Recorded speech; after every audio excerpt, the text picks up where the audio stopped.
Script files are fantastic to document your work and keep all the logic for your calculations in one place.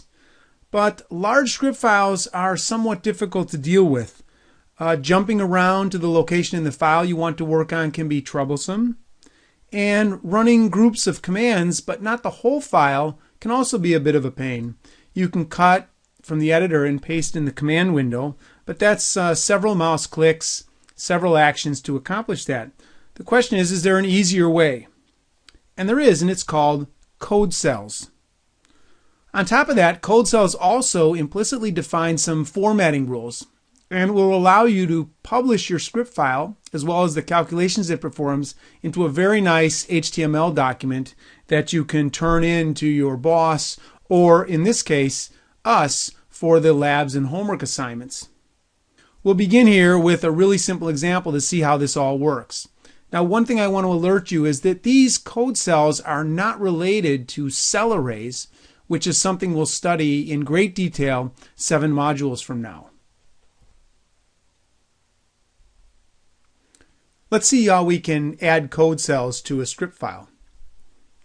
Here's the editor window showing my script 1, which we had already seen and then recreated a few minutes ago. What we'll do is start by changing all of the single % signs, which indicate comments, to double % signs. When we do that, the lines still begin with % signs, and therefore they're still comments. Remember the rule, anything after the % sign is ignored when the script file is run. So these won't change the execution in any way. However, you notice that the editor is actually interpreting them slightly differently. They have created some division among the code. They're called cell dividers. Note the horizontal lines appear that have broken the script file up into sections. This script file now has 3 distinct sections, which we'll call code cells. All right, let's really try this in the Matlab Editor to see the exact behavior. Here's the editor. We're editing my script 1. Let's go up to the top and add another % sign in front of that one. Certainly something has changed. The colors just changed. We'll add another % sign. Now we've got a horizontal line separating some cells. And finally add a third one down here, giving us another horizontal line. 3 cells. As I click in each cell, it becomes the active cell and the color changes. We've now created code cells. Let's save this as a new file. My script 2.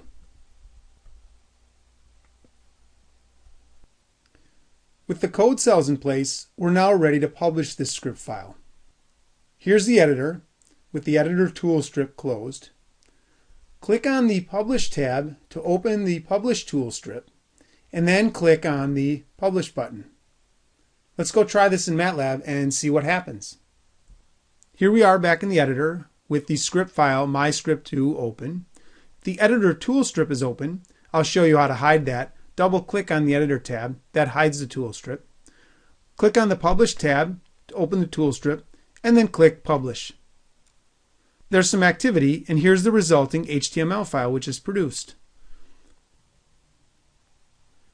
Back here in the slides, we can look at it in a little more detail. First, there's a title and table of contents which are automatically generated from the code cell titles. Notice the title matches up, and then the subsequent code cell titles are the sections, and there the table of contents lists them. Following the table of contents are the cells themselves, starting with the title and then the code, and any results that are produced during the computations.